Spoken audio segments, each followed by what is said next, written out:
Assalamualaikum warahmatullahi wabarakatuh. Perkenalkan kami dari kelompok satu untuk mempresentasikan tugas hasil diskusi kami yang bermateri sistem akuntansi dan pengantar akuntansi perusahaan dagang.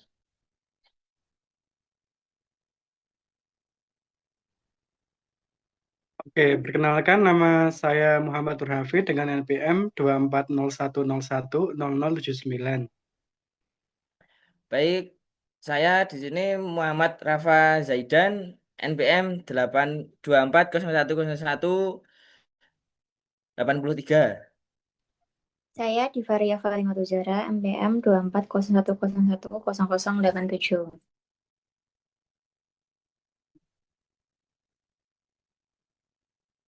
Saya Nadifa Aulia, NPM 97. Maaf sebelumnya karena di sini muka saya tidak kelihatan.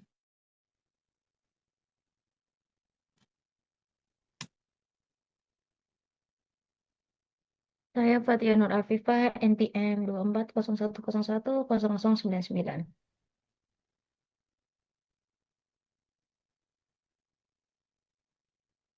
Oke, izin masuk tanpa salam. Kita ke materi yang pertama, yaitu tentang sistem akuntansi. Sistem akuntansi atau accounting system adalah metode dan prosedur untuk mengumpulkan, mengelompokkan, merangkum, serta melaporkan informasi keuangan dan operasi perusahaan. Nah, sistem akuntansi berubah melalui tiga proses atau tiga tahap seiring dengan perkembangan dan perubahan perusahaan. Tiga tahap tersebut adalah yang pertama yaitu menganalisis kebutuhan pihak-pihak yang menggunakan informasi. Yang kedua, sistem dirancang untuk memenuhi kebutuhan penggunanya. Dan yang ketiga yaitu sistem ini kemudian diterapkan dan digunakan. Nah, untuk pengendalian sistem akuntansi terdiri atas yang pertama pengendalian internal dan yang kedua yaitu metode pengolahan informasi. Next, Mas.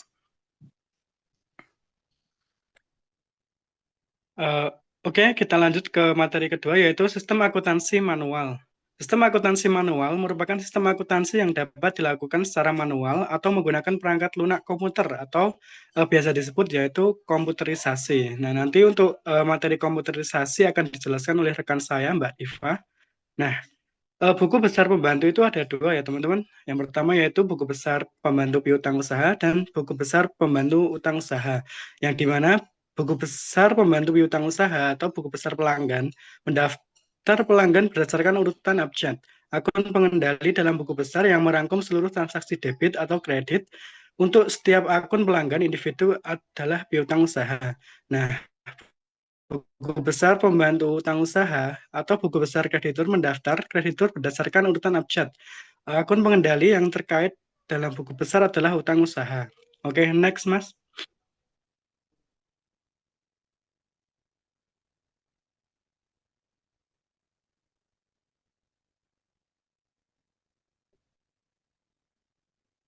Oke, selanjutnya kita masuk ke jurnal khusus.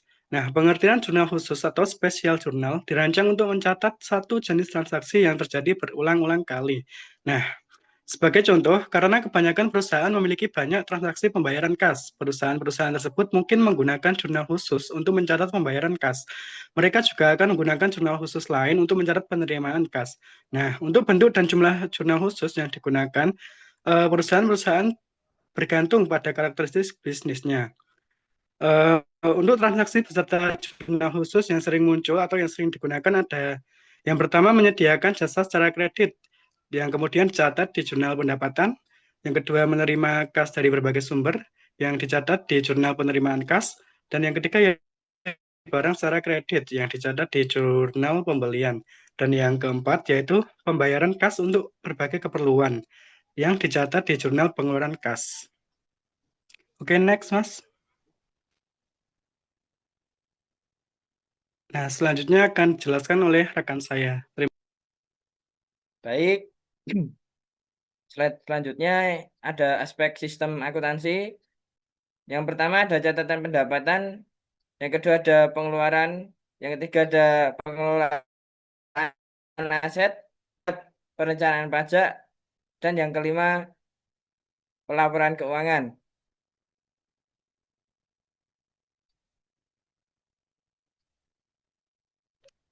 Izin melanjutkan mengenai sistem akuntansi terkomputerisasi. Sistem ini merupakan sebuah kerangka kerja yang memanfaatkan teknologi informasi untuk mengumpulkan, memproses, menyimpan, dan melaporkan data keuangan secara elektronik. Sistem ini biasanya digunakan oleh perusahaan kecil. Selain itu, sistem akuntansi terkomputerisasi memiliki 3 keutamaan dengan sistem akuntansi manual.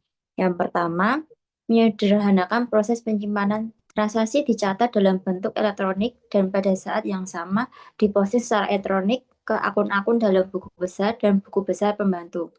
Kedua, lebih akurat dibandingkan sistem manual. Dan yang ketiga, menyediakan informasi saldo akun terkini untuk mendukung pengambilan keputusan karena saldo akun diposting sejak transaksi muncul. Next.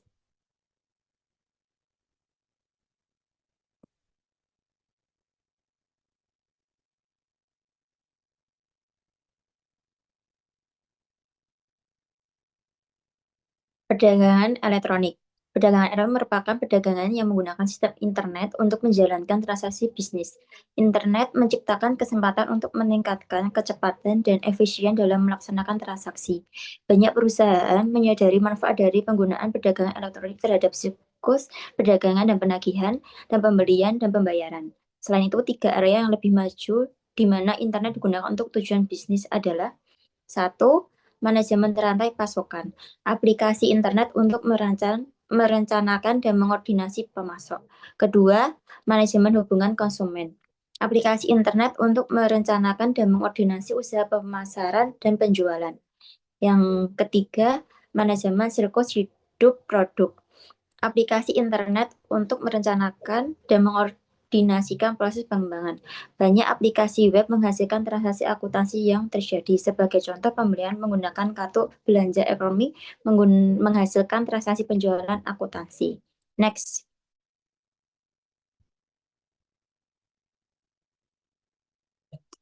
Perusahaan dagang. Perusahaan dagang merupakan perusahaan dengan bisnis utama membeli barang dari pemasok untuk kemudian dijual kembali tanpa mengubah bentuk barang tersebut ke konsumen. Dan di perusahaan perdagangan sendiri nanti ada karakteristik yang akan dijelaskan oleh rekan saya.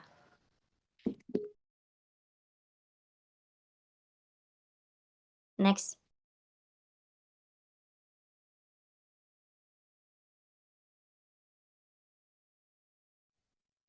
Nah, selanjutnya ada karakteristik perusahaan dagang. Nah, dari karakteristik ini ada 2.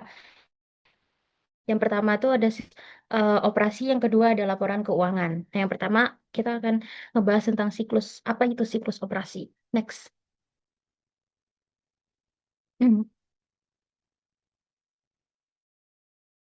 Siklus open cycle adalah proses di mana suatu perusahaan mengeluarkan kas, menghasilkan pendapatan, dan menerima kas pada saat pendapatan diperoleh atau diperoleh nanti sebagai utang atau sebagai piutang usaha, atau lebih singkatnya, periode waktu yang dibutuhkan perusahaan untuk mengubah persediaan menjadi uang tunai.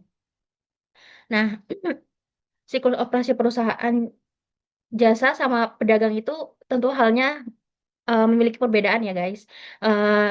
Kalau yang dagang harus membeli barang dagang untuk dijual kepada pelanggan, yang kalau misalnya jasa itu ya jasa yang dipergunakan.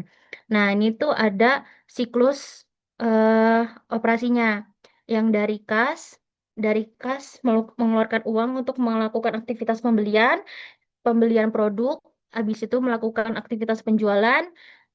Biasanya dalam aktivitas penjualan itu bisa dibayar langsung atau bisa dibayar nanti. Nah, kalau misalnya dibayar langsung bisa masuk ke kas, dan kalau misalnya bayarnya nanti akan menimbulkan piutang usaha dan melakukan aktivitas penagihan sebelum sampai kepada kas. Nah, next.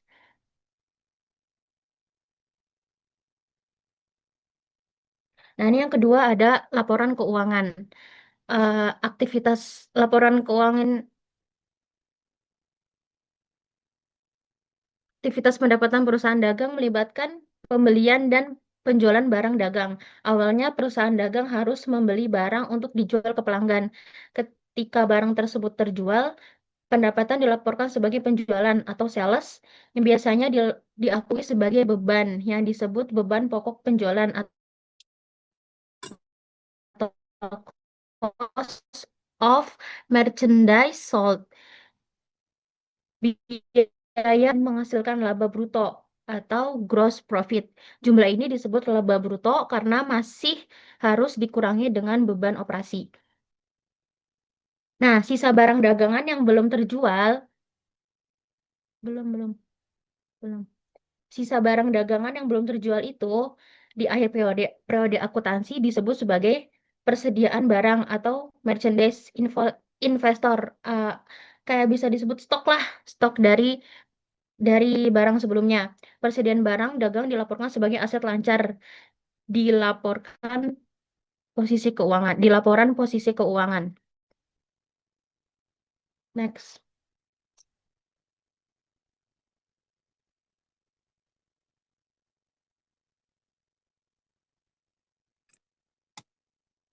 Oke, selanjutnya ada kegiatan utama perusahaan dagang. Nah, sesuai sama penjelasan tadi sama Mbak Fatia, kalau misalkan perusahaan dagang itu mempunyai siklus operasi yang berbeda dengan perusahaan jasa, di mana kegiatannya itu fokus pada pembelian dan penjualan barang, serta pengelolaan utang piutang dagang.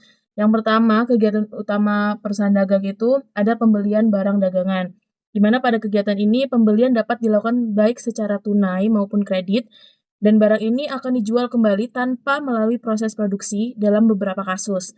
Perusahaan juga harus membayar biaya pengangkutan atau ongkos kirim barang atau biasa disebut FOB destination, terutama jika perjanjian pengiriman barang menggunakan sistem FOB shipping point, yaitu sistem di mana barang diangkut oleh alat angkut penjual, sedangkan biaya pengiriman ditanggung oleh pembeli.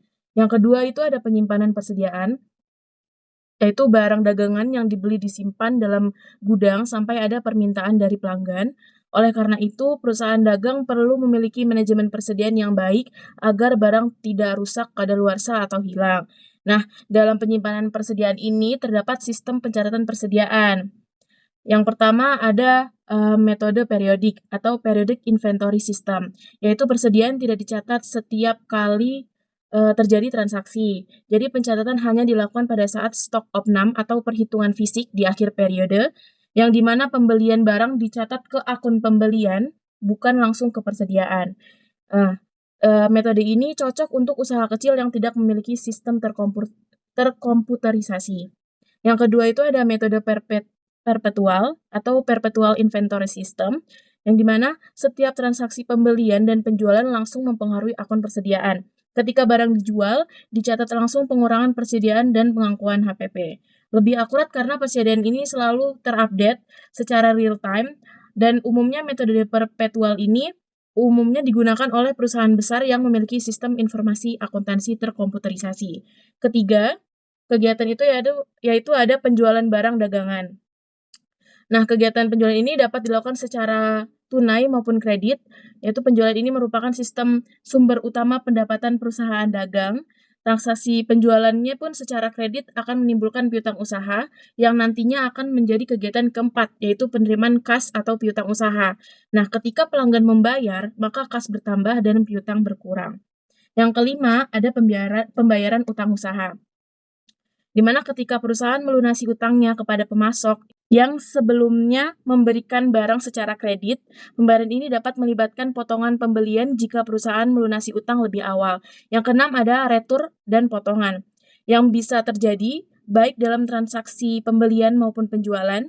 Nah, jika perusahaan menerima barang rusak dari pemasok, maka dilakukan retur pembelian. Sebaliknya, jika pelanggan mengembalikan barang yang sudah dibeli, maka terjadi retur penjualan. Selain itu, seringkali ada potongan harga atau diskon jika pembayaran dilakukan dalam jangka waktu tertentu.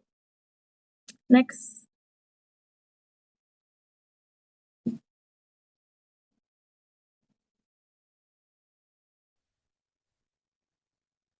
Baik. Untuk selanjutnya ada pengantar laporan keuangan untuk perusahaan dagang. Yang pertama ada laporan laba rugi bentuk tidak langsung. Untuk bentuk yang tidak langsung, laporan laba rugi pada perusahaan dagang menyajikan pendapatan dan beban secara terpisah eh, berdasarkan kategori seperti pendapatan bersih, harga pokok, harga pokok penjualan, laba kotor, beban bersih, beban eh, laporan laba rugi yang tidak langsung terbagi menjadi 5, yaitu penjualan atau sales, yang kedua beban pokok penjualan atau cost of merchandise sold, yang ketiga laba bruto atau gross profit, yang keempat laba dari kegiatan operasi atau income for operation, yang kelima pendapatan dari beban lainnya atau other income and expenses, ya.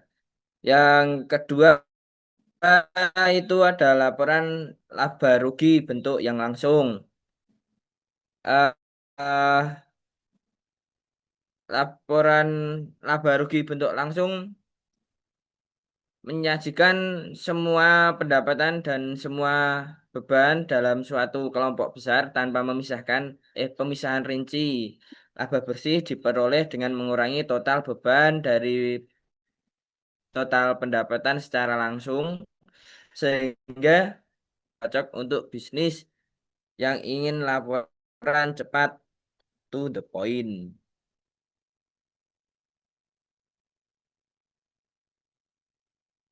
Yang kedua yang selanjutnya ada proses penyesuaian dan penutup. Yang pertama ada ayat jurnal penyesuaian. Suatu perusahaan dagang sama halnya dengan perusahaan jasa yang perlu membuat jurnal penyesuaian. Yang kedua ada ayat jurnal penutup. Suatu perusahaan dagang juga perlu membuat jurnal penutup dengan melakukan penutupan pada seluruh akun yang mempengaruhi laba rugi. Seperti itu. Untuk buku referensi dari kelompok kita ada buku pengantar akuntansi yang berwarna hijau oleh Charles Warren atau James M. Rive Jonathan Duktek atau Elsa Triwahyuni Amir Abadi Jusuf. Sekian presentasi dari kelompok kami. Bila ada kesalahan maupun kekurangan, kami mohon maaf sebesar-besarnya. Sekian dari kelompok kami. Ini saya yang nge-record, jadi nggak bisa ditampilin wajahnya padahal on cam. Terima kasih kepada teman-teman yang sudah menyimak presentasi kami kelompok 1 dari awal sampai akhir. Akhir kata, kami ucapkan wassalamualaikum warahmatullahi wabarakatuh.